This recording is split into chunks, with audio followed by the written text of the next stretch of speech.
चलिए आज की क्लास शुरू करते हैं और आज की क्लास में एचसीएफ पर आधारित ये दो क्वेश्चन हम करेंगे और उसके बाद आपका ये एचसीएफ का टॉपिक भी कंप्लीट हो जाएगा।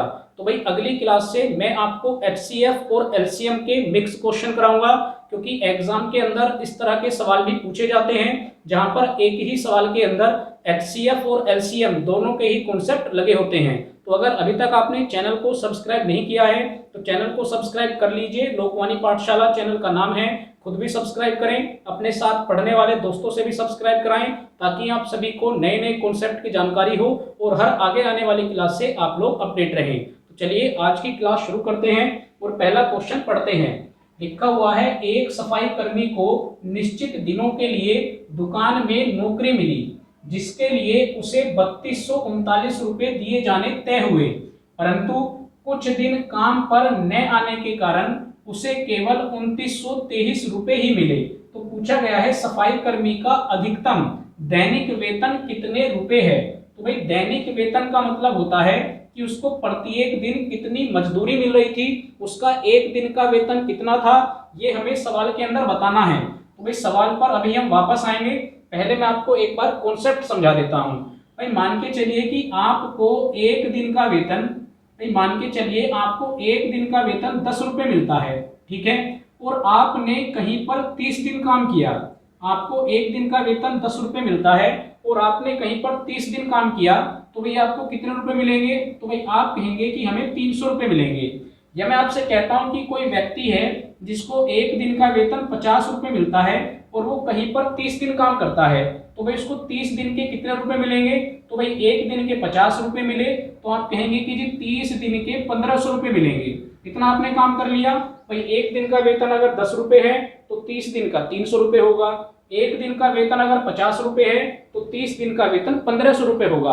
अब मैं आपको क्या समझाना चाह रहा हूं, भाई ये जो एक दिन का वेतन है, आप ये देखिए, ये जो आपका एक दिन का वेतन है, क्या ये इस कुल वेतन को डिवाइड कर रहा है? क्या ये 300 का मल्टीपल है? तो बिल्कुल है। भैया आप 10 से 300 को डिवाइड कर सकते हैं। इसी तरह से अगर आप नीचे देखेंगे तो यहाँ पर 50, भाई ये भी एक दिन का वेतन है, तो क्या ये 1500 को डिवाइड कर रहा है? तो भाई आप कहेंगे बिल्कुल डिवाइड कर रहा है। तो यानी ये जो आपका एक दिन का वेतन है, ये एक ऐसा नंबर है जो आपके पूरे वेतन को एग्जैक्ट डिवाइड कर रहा है। तो भाई हमें सवाल के अंदर भी क्या करना है, ये आपको क्या दिया गया, ये आपको वेतन दिया गया, ये उसका पहला वेतन है और कुछ दिन ना आने के कारण उसका ये वेतन घट गया। तो भाई केवल वेतन घटा है, लेकिन उसका जो एक दिन का वेतन था वो एग्जैक्ट रहेगा। ये केवल उसकी सैलरी टोटल पे फर्क पड़ा है, केवल पूरी सैलरी पे फर्क पड़ा है। लेकिन अगर आप एक दिन के वेतन की बात करेंगे तो जो एक दिन का वेतन उसे 3239 रुपए पे मिल रहा था, वही एक दिन का वेतन उसे 2923 रुपए पर मिलेगा। और अभी मैंने यहां से आपको क्या समझाया कि भाई जो आपका एक दिन का वेतन आएगा वो आपके पूरे वेतन को एग्जैक्ट डिवाइड करेगा। यानी हमें सवाल के अंदर एक ऐसा नंबर चाहिए जो 3239 और 2923 को एग्जैक्ट डिवाइड करता हो। तो भाई पिछली क्लास के अंदर मैं आपको बता के आया था कि अगर हमें कोई ऐसा नंबर फाइंड करना हो जो आपको सवाल के अंदर दी गई संख्याओं को पूरा पूरा काटता है, तब हम उस केस में क्या निकालते हैं। तो भाई उस केस में हम एचसीएफ निकालते हैं।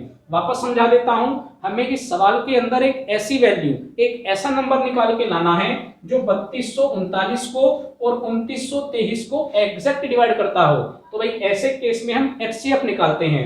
इसका मतलब सिंपल सा काम हमें क्या करना है, हमें 3239 और 2923 का एचसीएफ निकालना है। अब भैया कैसे निकालते हैं, तो मैंने आपको डिफरेंस का मेथड बताया हुआ है। आप 3239 में से 2923 को घटाइए, तो भाई 9 में से 3 को घटाएंगे 6 बचेगा। उसके बाद आप 3 में से 2 को घटाएंगे 1 बचेगा। उसके बाद आप 12 में से 9 को घटाएंगे तो 3 बचेगा। यानी जो इन दोनों का डिफरेंस आया वो 316 आया। अब हम यहाँ से एचसीएफ कैसे कैलकुलेट करते हैं, तो भाई हमें पता है, पहले हम इसी से ट्राई करेंगे कि क्या 316 3239 और 2923 को एग्जैक्ट डिवाइड करता है। तो भाई ये एग्जैक्ट डिवाइड नहीं करेगा। यहां से भी आप समझ सकते हैं। बाकी आप अपने एक बार ऑप्शन चेक कीजिए, तो ऑप्शन में जो आपको वैल्यू दी गई है वो 316 से बहुत कम है। इसका मतलब 316 तो आपका आंसर नहीं होगा। भाई यहाँ पर 2 डिजिट वाले ऑप्शन हैं और यहाँ पर 3 डिजिट हैं। तो आगे मैंने आपको क्या तरीका बताया था, अब आप इस 316 के फैक्टर करेंगे। तो ये फैक्टर करने का भी मैंने आपको तरीका बताया है। आप देखेंगे इसके लास्ट में 16 है, इसका मतलब ये नंबर 4 से एग्जैक्ट डिवाइड होगा। तो आपका एक फैक्टर तो क्या बन गया, 4 बन गया। दूसरा फैक्टर कैसे आएगा, 4 से आप इसको डिवाइड करिए, 4 सत्ते 28, 3 बचेंगे, 4 9 36। तो भाई एक फैक्टर तो 79 हो गया और दूसरा फैक्टर आपका ये 4 हो गया। ये दो फैक्टर आ गए। अब मैंने आपको ये भी बताया था कि फैक्टर के अंदर हम पहले कौन सी संख्या लेंगे, हम पहले बड़े वाली संख्या लेंगे। तो भाई यही दो फैक्टर आए हैं। तो अगर आप ऑप्शन की हेल्प से चलेंगे तो आपका आंसर आ चुका, आपको डिवाइड करने की जरूरत नहीं है क्योंकि यही दो फैक्टर बने हैं और एक फैक्टर आपको पहले से ही ऑप्शन के अंदर दिया हुआ है। तो यही होगा आपका करेक्ट आंसर। तो भाई ना ये आपका आंसर होगा, ना ये होगा और ना ही ये होगा। हम अपनी तसल्ली के लिए 79 से 3239 और 2923 को भाग भी दे सकते हैं। तो ये दोनों वैल्यू ही एग्जैक्ट कटेंगी, लेकिन हमें एग्जाम के अंदर अपना टाइम बचाना है।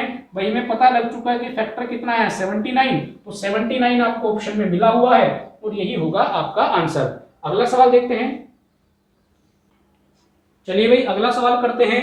लिखा हुआ है श्रद्धा के पास 3 प्रकार की अलग अलग दाल हैं जिनका वजन क्रमशः 516 किलोग्राम, 408 किलोग्राम और 468 किलोग्राम है।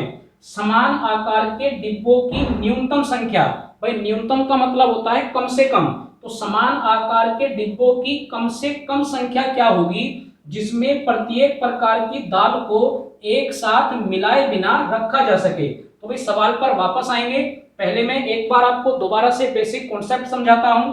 भाई मान के चलिए कि हमारे पास एक 10 किलोग्राम दाल है, एक 15 किलोग्राम दाल है और एक 20 किलोग्राम दाल है। ये हमारे पास दाल की मात्रा है। आपसे सवाल के अंदर कहा गया कि समान आकार के डिब्बों की कम से कम संख्या क्या होगी। तो भाई कम से कम संख्या डिब्बों की कब हो सकती है, भाई वो डिब्बों की संख्या कम से कम तब होगी जब आप एक डिब्बे के अंदर ज्यादा से ज्यादा दाल को रखेंगे। भाई अगर एक डिब्बे के अंदर ज्यादा से ज्यादा दाल आए तो सीधा सा मतलब है कि डिब्बे हमें कम से कम चाहिए होंगे। तो बात आती है कि ज्यादा से ज्यादा दाल से क्या मतलब है। तो भाई आप कहते हो कि मैंने 10 किलो का डिब्बा ले लिया, ऐसा मैं मान लेता हूं। तो भाई अगर 10 किलो का डिब्बा ले लिया तो पहले वाली जो दाल है पूरी की पूरी 10 किलो पहले डिब्बे में आ गई, लेकिन जैसे ही हम अगली दाल के पास जाते हैं तो भाई पहले डिब्बे में तो 10 आ गई, लेकिन दूसरे डिब्बे में कितने आएगी, तो भाई दूसरे डिब्बे में केवल 5 आएगी। तो अब हमें क्या करना पड़ेगा, हमें 5 किलो दाल यहाँ से लेनी पड़ेगी क्योंकि प्रत्येक डिब्बे में क्वांटिटी भी एक जैसी रहनी है। और जैसे ही आप यहाँ से 5 किलो दाल लेंगे तो भाई ये दाल मिक्स हो जाएगी।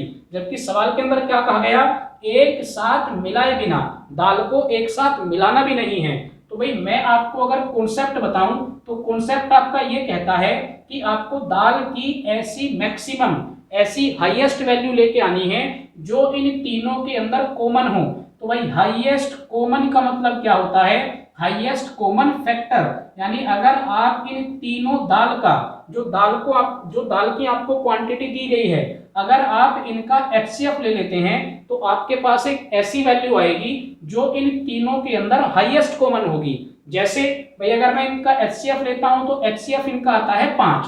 तो अगर मैंने एचसीएफ 5 लिया तो भैया एक बार अब आप ट्राई कीजिए। तो भाई 10 किलो दाल है तो पहले डिब्बे में 5 आ जाएगी, उसके बाद दूसरे डिब्बे में 5 आ जाएगी। ये 15 किलो दाल है तो भाई कितने डिब्बे बन जाएंगे, तो 1 2 और 3 डिब्बे बन जाएंगे, ये वाली दाल भी पूरी आ गई। 20 की बात करेंगे तो 5 5 के 4 डिब्बे बन जाएंगे और भाई आपके पास ये वाली दाल भी कंप्लीट हो जाएगी। ना ही तो दाल आपस में मिली है और यही क्या होगी, यही डिब्बों की कम से कम संख्या होगी। तो आपको सवाल के अंदर करना क्या है, सबसे पहले जो आपको ये अलग अलग क्वांटिटी दी गई है यहाँ से आप दाल की हाईएस्ट क्वांटिटी लेके आए जो इन दाल के अंदर कॉमन होगी। तो भाई वो हम कैसे निकालेंगे, वो निकालेंगे हम इन तीनों क्वांटिटी का एचसीएफ लेके, यानी हमारे पास वो मात्रा आ जाएगी जितनी मात्रा का हमें एक डिब्बा चाहिए। तो भाई एक डिब्बे की मात्रा आ गई। अब जितनी आपके पास दाल है, भाई जैसे यहाँ पर 5 किलो का डिब्बा आया तो टोटल 10 किलो दाल थी, तो हमने 5 से 10 को भाग करा तो हमें पता लगा कि पहले वाली दाल को रखने के लिए 2 डिब्बे चाहिए। तो वही काम आप यहाँ पर करेंगे, पहले आप एचसीएफ निकाल के लाएंगे, जो आपका एचसीएफ आएगा उससे आप अलग अलग दाल को डिवाइड करेंगे तो आपको पता लग जाएगा कि आपको कितने डिब्बे की जरूरत है।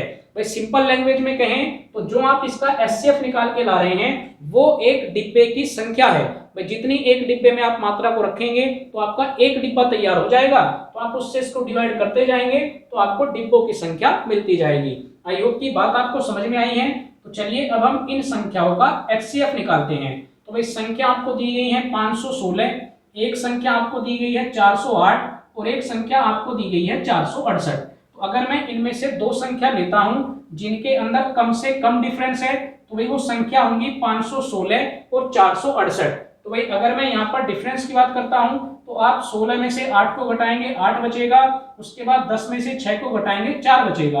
तो इन दोनों संख्याओं के बीच में जो अंतर निकल के आया वो 48 का आया, यानी या तो 48 ही आपका एचसीएफ होगा। तो भाई ट्राई करते हैं क्या 48 से संख्या डिवाइड है, तो भाई इसी को ट्राई कर लेते हैं। तो आप देखेंगे ये संख्या 48 से डिवाइड नहीं है, इसका मतलब 48 आपका एचसीएफ नहीं होगा। तो अब हमें 48 के फैक्टर करने हैं। तो भाई 48 के अंदर आप सीधा सीधा देख रहे होंगे कि एक फैक्टर कितना है, 4 है। तो अगर एक फैक्टर 4 हो गया तो भाई दूसरा फैक्टर क्या हो जाएगा, तो भाई दूसरा फैक्टर 12 हो जाएगा।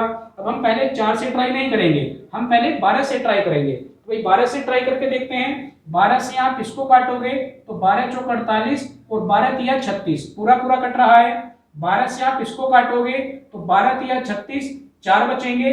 भाई यहाँ पे हमने काटा 12 चौक 48, 3 बचे, 12 तिया 36, ठीक है। यहाँ पर काटेंगे 12 तिया 36, 4 बचेंगे, 12 चौक 48, 34 बार कट गया। यहाँ पर हम इसको कैलकुलेट करेंगे तो 12 तिया 36, 10 बचेंगे, 12 निम्मा 108।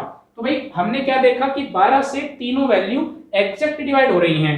तो इसका मतलब जो आपका एचसीएफ आया वो कितना आया, वो आपके पास 12 आया। और अभी मैं आपको समझा के आया था कि जो आपका एचसीएफ आएगा वो इन दाल की, जो आपके पास ये दाल है इनकी वो वैल्यू है जो इन तीनों के अंदर हाईएस्ट कॉमन है। या आप ये भी कह सकते हैं कि ये क्या है, ये एक डिब्बे की संख्या है। यानी एक डिब्बे में आप कितनी दाल रख सकते हैं, आप 12 किलो दाल रख सकते हैं। तो भाई हमने डिवाइड भी कर लिया, अभी हम 12 से डिवाइड करके आए हैं। तो भाई अगर 516 किलो दाल है तो एक डिब्बे में कितना आएगी, 12। तो पहले वाली दाल के लिए कितने डिब्बे चाहिए, तो भाई पहले वाली दाल के लिए 43 डिब्बे चाहिए। भाई यही तो हमें करना था, 12 से डिवाइड करेंगे तो डिवाइड हमने पहले ही कर लिया है, यानी पहले वाली दाल के लिए डिब्बे कितने चाहिए, 43। दूसरे वाली दाल की बात करते हैं तो भाई डिवाइड करके कितना आया, 34। तो यानी दूसरे वाली दाल के लिए कितने डिब्बे चाहिए, तो भाई 34 डिब्बे चाहिए।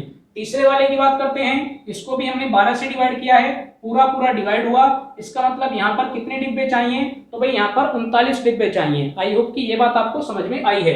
भाई अभी जैसे मैं आपको समझा के आया था, एचसीएफ हमारा 5 आया। तो पहले वाली दाल 10 किलोग्राम थी, तो 10 को अगर मैं 5 से डिवाइड कर दूंगा तो मुझे पता लग जाएगा कि 2 डिब्बों की जरूरत है। तो वही काम हम यहाँ पर कर रहे हैं। एचसीएफ 12 है, कुल दाल 516 है, तो डिवाइड करा तो डिब्बों की संख्या एक बार 43, एक बार 34 और एक बार 39। तो भाई इसको आप जोड़ेंगे तो ये जोड़ने के बाद आएगा 116। यानी कुल कितने डिब्बे चाहिए, तो भाई आपको कुल 116 डिब्बे चाहिए। अगर आप 116 डिब्बे लेंगे तो वो समान आकार के होंगे, कम से कम होंगे और दाल का आपस में मिक्सअप भी नहीं होगा। चलिए भाई आज की हमारी ये क्लास कंप्लीट होती है। आई होप कि दोनों क्वेश्चन आपको अच्छे से समझ में आए हों और आज हमारा ये एचसीएफ का टॉपिक भी कंप्लीट हुआ।